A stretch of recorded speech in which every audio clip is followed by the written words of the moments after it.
The Houston Texans are moving like a team that knows something the rest of the AFC does not. Not next year. Not 2 years from now. Right now. That is what makes this feel different. You look at CJ Stroud, then you look at the fresh push around him, and it stops feeling like a young team still learning how to win. It starts feeling like a front office that sees a real opening and has no interest in wasting it. David Montgomery brings edge to the offense. Will Anderson Jr. and Danielle Hunter keep the defense mean. Then you look at the back end with Derek Stingley Jr., Kamari Lassiter, Callan Bullock, and Reed Blankenship, and the picture gets even louder. This is not random movement. This looks like a team loading up for a real shot. What makes it hit even harder is how fast the whole vibe changed. A lot of teams talk tough in March, and then spend months hoping their plan works. Houston did not feel like that. The Texans moved with purpose, and you can feel it from one side of the roster to the other. Stroud is no longer being asked to carry every answer by himself. The ground game has more force. The line has more options. The secondary looks more complete. And the scary part is, this team was already good before all of that. They won games last season with pressure on them, with eyes on them, with people waiting for them to slip. Instead of backing off, they came into this stretch acting like 12 wins was only the beginning. But here's the part that should have every Texans fan locked in. This whole thing did not happen by accident. There is a real plan behind it. Every move feels tied to one bigger idea: make life easier for CJ Stroud, I'd make the defense harder to attack, and close the weak spots before they turn into real problems. That is why this story gets even better once you look past the headlines and start tracing who made these calls and why the Texans attacked the roster the way they did. Because once you see the pattern, you start to understand this was never just about adding names. It was about building a team that can survive January. What nobody wants to admit is this: the Texans did not win this stretch by being the loudest team. They won it by being the clearest. While other front offices got pulled into the rush, Nick Caserio stayed locked on the parts of this roster that could decide real games later. Not the flashy headlines, not the easy social media wins, the pressure points. The spots that can quietly break an offense or expose a defense when the games get bigger. That is why these moves feel sharper the longer you sit with them. This was not random spending. This was Houston going straight at the stress lines before they cracked open. You can see the thinking in how each move connects to a problem. Braden Smith gives the line another serious answer. Ed Ingram adds more size and real starting experience inside. Reed Blankenship gives the secondary a steadier shape. Jake Hummel helps in the hidden parts of games that swing field position and momentum. Even the specialist moves tell the same story. Caserio was not trying to impress people for one news cycle. He was trying to make sure this team does not get pushed around in the small moments that decide whether a contender stays alive or goes home early. And that is where this starts turning from smart to dangerous. Because once you realize Houston was not shopping for buzz, you start noticing how carefully they built around the one thing that matters most: CJ Stroud. Every serious team knows the truth. If your quarterback is the future, then every move has to protect that future or unlock it. The Texans just showed their hand. They know exactly what they are trying to become. And the next move that proves it might be the one that changes the entire feel of this offense. The move that changes the feeling of this offense is not the one most people expected. It is David Montgomery. Because this is not just about adding another runner to the backfield. This is about changing the mood of the entire unit before CJ Stroud even takes a snap. Montgomery runs with force, with patience, and with that heavy style that keeps the defense leaning forward and guessing wrong. That matters because Houston does not need more noise on offense.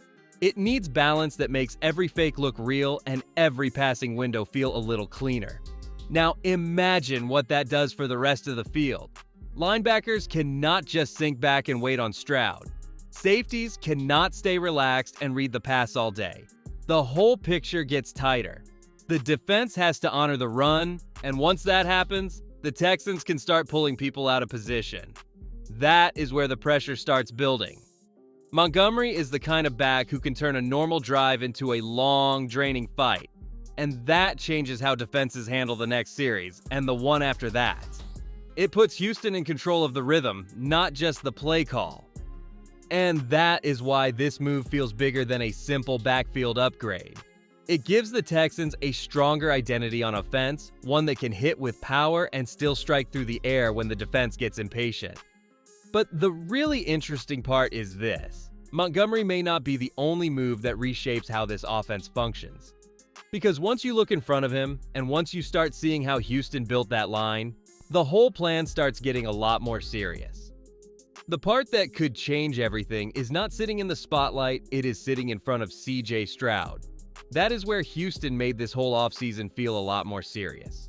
People saw Braden Smith and stopped there, but that is way too small of a read. This is not just one veteran joining the room. This is the Texans building flexibility, protection, and real competition across the line.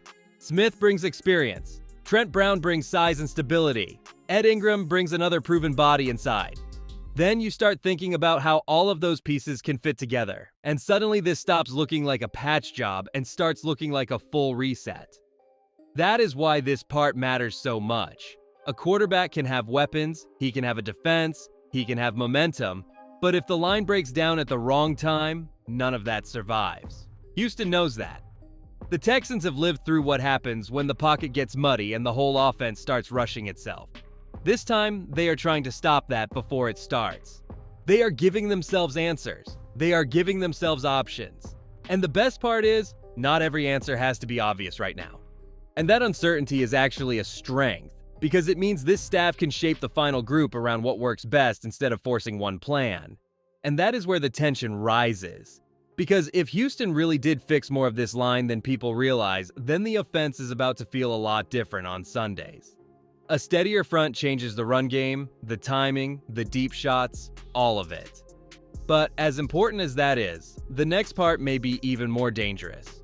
Because while people keep staring at the line, the Texans may have made an even nastier move on the back end of the defense. The move that could hit hardest later is Reed Blankenship, because this is the kind of signing people sleep on until it starts showing up every Sunday. Big corners get the love, pass rushers get the headlines. But a steady safety can calm the whole defense down.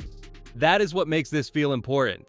Blankenship is not coming to Houston to be flashy. He is coming to make the structure tighter, cleaner, and harder to shake.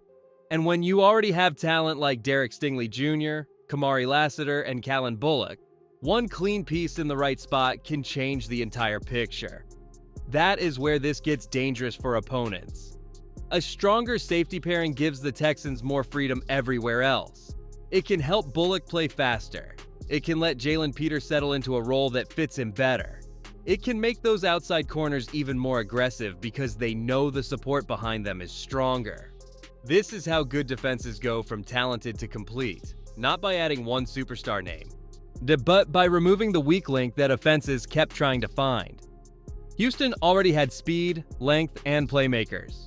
What it needed was more balance on the back end, and this move has a real chance to give them exactly that. And that is why the Texans are starting to feel deeper than people want to admit. The offense got help, the line got real attention. Now the secondary may have found the missing piece that lets everything click together. But here is the twist. Houston did not stop with the obvious parts of the roster. Some of the smartest work they did came in the spots most fans barely notice. And that is where this whole team starts looking even more complete. The scary part about Houston is that they did not only work on the flashy spots, they also handled the parts of football that usually get ignored until something goes wrong. And that is where real contenders separate themselves. Kaimi Fairbairn stays in place, and that matters more than people think. A team can move the ball all day, but if it cannot finish drives with calm, trusted kicks, those games start slipping fast. Then you add Kai Kruger, and now the Texans are thinking about field position too, about making the other side drive farther, about quietly controlling games without needing a highlight on every snap. Then there is Jake Hummel, and this is exactly the type of move that tells you a front office is paying attention. He is not the name fans rush to talk about first, but those are often the players who show up in the moments that swing a game. One tackle in space, one blocked lane, one special teams play that flips momentum and changes the next quarter. That is the hidden edge good teams protect. Houston is not just collecting stars. The Texans are filling cracks before those cracks turn into losses. And that is how depth starts becoming a weapon instead of just a backup plan. And that is what makes this roster feel more serious with every layer you pull back. They have power on offense, answers in the secondary, and now more control in the hidden parts of the game too. But here comes the part that really puts all of this into perspective.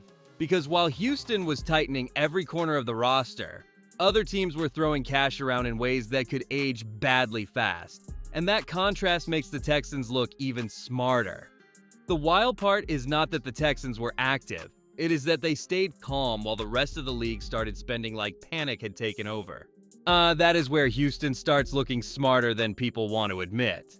The Raiders handed Tyler Linderbaum a 3-year, $81 million deal, a massive jump for a center, while the Texans kept picking their spots instead of chasing the loudest name on the board. At the same time, Houston kept stacking useful pieces like Wyatt Teller onto the line without turning one move into a full-blown overreaction. That is not fear. That is control. And once you see that, the whole Texans plan starts feeling even sharper. This front office was not trying to win social media for one afternoon. It was trying to build a roster that still makes sense when the season gets rough. That is a big difference. A lot of teams can look exciting in March. Fewer teams look balanced when the games start hitting harder in November and December.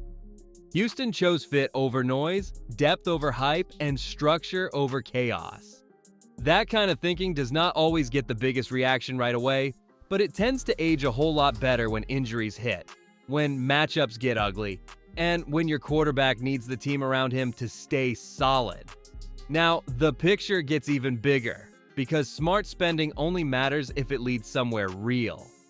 If the roster is deeper, if the trenches are stronger, if the secondary is cleaner, then the next question becomes impossible to ignore.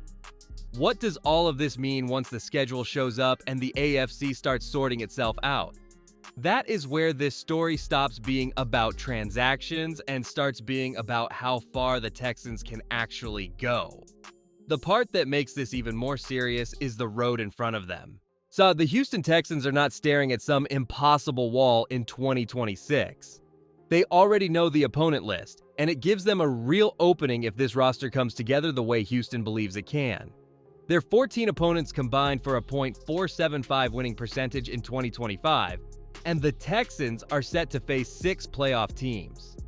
That is not a free ride, but it is the kind of setup a real contender can use to build momentum fast. The home slate brings the Ravens, Bengals, Cowboys, Giants, Bills, plus the usual AFC South games. The road side brings trips to the Browns, Steelers, Chargers, Eagles, Commanders, Packers, and the division battles again. That is why this matters so much. Houston is not chasing respect from scratch. This team already finished 12-5 in 2025, and now it gets a schedule that looks manageable enough to make a real push if the roster changes hit the way they are supposed to. The AFC South is still the base of everything. If the Texans handle the Colts, Jaguars, and Titans the way a division winner should, then the bigger games start becoming chances to prove something, not survival tests. And across the conference, the usual powers still look dangerous, but they do not feel untouchable. So that is the truth nobody wants to say out loud right now. The Texans are not just collecting names, they are lining up a real run. The roster got tougher, the support around CJ Stroud got stronger, the weak spots look smaller. And now the schedule gives Houston a chance to turn all of that into something bigger than off-season hype. This team is not asking the AFC for permission anymore. It is getting ready to force the conference to deal with what is coming.